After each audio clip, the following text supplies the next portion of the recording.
Just before his death, Anthony Bourdain called up a friend, and the last two words he spoke were utterly heartbreaking. During his all-too-brief life, Anthony Bourdain was a fountain of wisdom and wit, not just about food, but about life.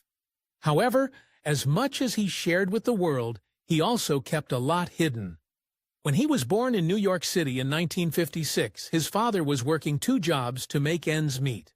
But as Bourdain grew up, his parents went from working class to cultural elite. His father became a record company executive, and his mother an editor at the New York Times. While he would eventually make his mark in the same realm, one experience as a teen forever changed the course of his life. While visiting France and his youth on a family vacation, a local fisherman plucked an oyster from the water, shucked it, and handed it to him. The single experience was the starting point for Bourdain's love for food. While he grew up with a passion for books, movies, and music handed down from his parents, this moment put him on a path toward the culinary arts. While many of the other students at his prep school in New Jersey came from broken homes or had absentee parents, Bourdain's home life was quite comfortable in comparison. However, he eventually came to resent that he didn't have to face the same difficulties as his peers or his rock and roll idols, so he took a turn onto a dark path. Even before he hit his teens, a dangerous obsession plagued him. He said that beginning at the age of 10, he'd been wildly fascinated with drugs, and when he finally had access to them, he dove in head first. Bourdain claims he took his first hit of acid when he was just 12. It was just the beginning of a long and nightmarish battle with substance abuse that would follow him for the rest of his life. As soon as he hit high school, Bourdain fell in with a bad crowd. Unlike his jaded peers and idols, he had an unexpected reason driving his rebellion. He was in love. Her name was Nancy Putkowski.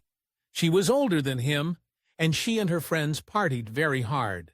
Unlike other high school crushes, this one didn't fade with time, and it ended up driving some major life changes. Despite his extracurricular activities, Bourdain finished high school a year early, all the better, as Putkowski had already graduated and gone on to study at Vassar. He followed her there, but quickly bristled at the hypocrisy and lack of self-awareness he saw in his fellow students. Within 2 years, he shocked his parents by dropping out so he could study at the Culinary Institute of America. In his words, they reacted as if he'd chosen to pursue a life of crime. After graduating from culinary school, he and Putkowski moved to New York and settled down, in a sense. While they found jobs and an apartment, there was a dark side to their relationship. They still partied just as hard as they had in high school and college.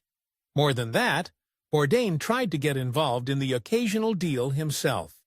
He claimed that he'd once been driving with 200 hits of acid in the car when the police pulled him over. Another time, he was at the post office when he noticed DEA agents watching him. He was on a destructive path, and it was about to get worse. Within 2 years of moving to New York, Bourdain's life was going off the rails. Back home, his parents had separated after 26 years of marriage. At work, he was climbing the ranks. After becoming a sous chef for the first time, he worked in a series of failing restaurants, which only served to intensify his addiction issues. He would frequently disappear to buy drugs between kitchen shifts. He remembered once being in a cab with friends going out to score, and jokingly quoting the statistic that only 1 in 4 addicts will ever get clean. Looking around, he made a grim realization. There were 4 of them in the cab. At that moment, he decided that he wanted to be the one to survive. But it wouldn't be easy. After deciding to clean up his act, Bourdain quit heroin by entering a methadone clinic, but he still partook in other substances. During a particularly dark time, he turned to crack. He described experiences where he would be so desperate that he would dig through the carpet, looking for any small remnants. During this period, Bourdain would still make it to work. However, things got worse and worse outside of the kitchen, until he reached a low point. One Christmas completely broke. he set out his beloved record collection on a blanket on Broadway to sell it, just so he could get a fix. That's when he finally decided he'd had enough. Bourdain finally quit, but his troubles were far from over. He wound up working in a restaurant empire run by mobsters. The line cooks who were meant to help him were actually the boss's coke dealers, and the proximity to drugs meant it wasn't long before Bourdain was back at square one. While shucking oysters at a raw bar in the East Village, Bourdain received devastating news. His father had suffered a heart attack at home and died suddenly at the age of 57. Bourdain always spoke highly of his father's sense of intellectual curiosity and adventure, and how it influenced him. It was a heartbreaking loss, but to stay afloat, he had to keep moving. By the late 90s, things were looking better. The management at the popular Brasserie Leal in New York City brought him on as executive chef, and finally, after nearly 2 decades of toil, Bourdain found his niche. He was able to run the kitchen the way he wanted, hire the people he wanted to work with, and cook up food he was proud to serve.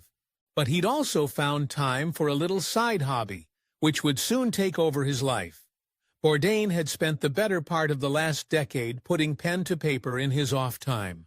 One day, he wrote an essay about the inner workings of a kitchen, something of a caution to the city's restaurant guests.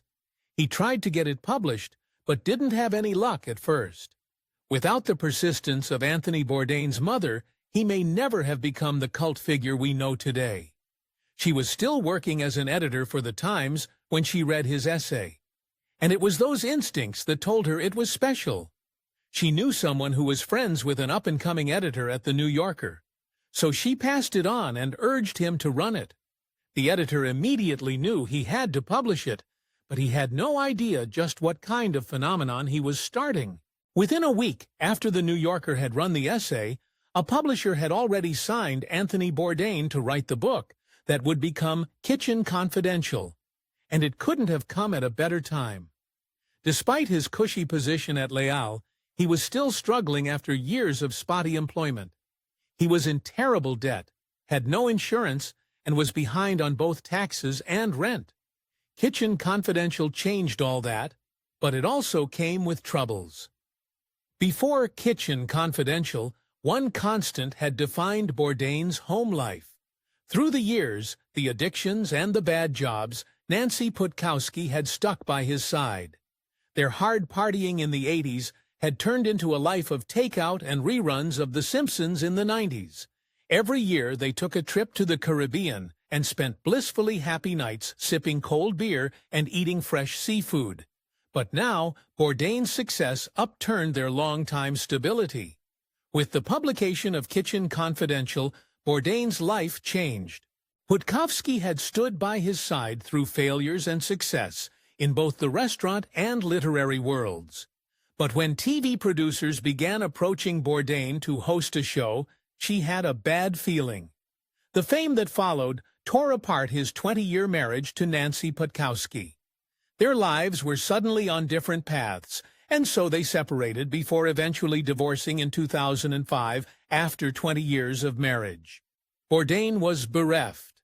On the outside, Anthony Bourdain was one of pop culture's new stars with legions of fans. On the inside, he was suffering. The end of his marriage had left him devastated, and one night, whilst visiting St. Martin, a place he'd often vacationed with his wife, he was drinking and taking a drive when he decided to drive off the edge of a cliff. At that moment, a song he liked came on the radio. He thought it was a sign, so he turned the wheel at the last minute. Still, he'd learned that there was a dark price to fame. In 2006, Bourdain traveled to Beirut, Lebanon, to film an episode of his hit show No Reservations. While there, he got way more than he bargained for. Israel launched a series of missiles at the city. Bourdain and his crew retreated to their hilltop hotel, where they watched the city burn. Eventually, they were transported to a local beach where a marine ship picked them up. On the beach, they saw locals crowded on the sand with their belongings fleeing from their burning homes. It was among the most harrowing and memorable experiences Bourdain encountered while filming his shows. Bourdain and renowned French chef Éric Ripert became fast friends after Kitchen Confidential, and Ripert knew how lonely Bourdain had been after his divorce. He decided to set him up with Ottavia Busia, a hostess from one of his restaurants. On their second date together, Bourdain and Busia got matching tattoos. It was the beginning of a beautiful and intense relationship. Bourdain and Busia had been dating for 8 months when he went to Beirut. When he returned, shaken, he was ready to make a drastic change. He'd never had any children with his first wife, but as Busia put it, they decided to spin the wheel. She got pregnant, giving birth in 2007 to a daughter they named Ariane. 11 days later, they tied the knot. Family life gave Bourdain a newfound lease on life where he'd never expected to find one, but he still struggled. One of the biggest problems with Bourdain's fame was the demand. He'd spent years struggling to make ends meet. So when people asked him to do things, he said yes, even when he was stretched thin. Between filming, book tours, and other commitments, he was traveling for more than 250 days a year. When his daughter started elementary school, his family could no longer join him on the road. Just as it had in his first marriage, the distance and time apart took their toll. The couple separated in 2016, and the timing couldn't have been worse. He announced it right before he began promoting a cookbook that featured a number of recipes he made for his family, titled Appetites. After a trip to Vietnam, where he ate with President Barack Obama, Bourdain went to France to work on a book plagued by a nasty skin infection. After 3 painful days there, he went to a doctor who prescribed him medication. Within hours, Bourdain woke up in the doorway of a restaurant after blacking out with a frantic waiter trying to revive him. He'd taken too many pills on an empty stomach. The incident reminded him of his father's sudden death and caused him to take action. For exclusive perks like early access to new videos, priority replies to your comments, and to have your say on future content, consider becoming a Factornate member. On top of that, your support helps keep the channel going. Click the link in the description for more details. Terrified, Bourdain sat down that night and wrote a long email to his first wife Nancy, apologizing for all the ways he'd wronged her. His romantic failures haunted him, but it soon became clear that was something he hoped to change. In 2017, he began dating Italian actress and director Asia Argento, and from the beginning, he poured all of his efforts into making it work. They were a striking couple and clearly in love, but there was a lot about their relationship they kept hidden. Later in 2017, at the height of the Me Too movement, Bourdain stood by Argento's side as she came forward with her harrowing story of an assault at the hands of Harvey Weinstein.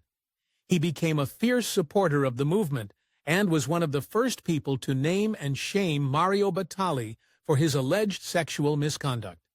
As time went on, balancing his TV shows, writing relationships, and his role as a father began to wear on Bourdain, and his behavior began to scare those closest to him. He became more erratic and more prone to darkness. Bourdain's ex, Busia, worried but was comforted by the fact that he was seeing a therapist. Still, the pressures didn't let up. Bourdain was dedicated to making his latest relationship work after a string of failures, and he took drastic measures to make sure he had time for Asia Argento. Parts Unknown was supposed to film an episode in Hong Kong when the show's director fell ill. Bourdain hit 2 birds with 1 stone by suggesting that they bring on Argento as director for the episode. But from there, things quickly spun out of control. After Argento argued with the show's longtime cinematographer, Bourdain fired him. While the situation in Hong Kong was uncomfortable, other crew members recalled how happy Bourdain was to work with Argento, and many of his friends shared stories of how in love he was with her. However, in early June of 2018, tabloids published paparazzi photos of Argento in the arms of another man. Bourdain had been filming in France with close friend Éric Ripert when the tabloid photos had come out. The episode they were working on would never air. On June 8th, Bourdain missed dinner and breakfast, so Repair went to his hotel room. There, he found that Bourdain had taken his own life. He was 61. For those close to him, as well as his many fans the world over, the heartbreak was immediate. And so were the questions. Following the tragic loss of Bourdain, many were quick to point fingers at Argento. The heartbroken director spent months grieving until she finally broke her silence and revealed the whole truth about their relationship. She claimed that the pair had an open relationship and admitted that she cheated on Bourdain, but that he had cheated on her too. In August of 2018, the New York Times published a story that claimed that Argento had sexually assaulted one of her former co-stars, Jimmy Bennett, when he was 17 years old.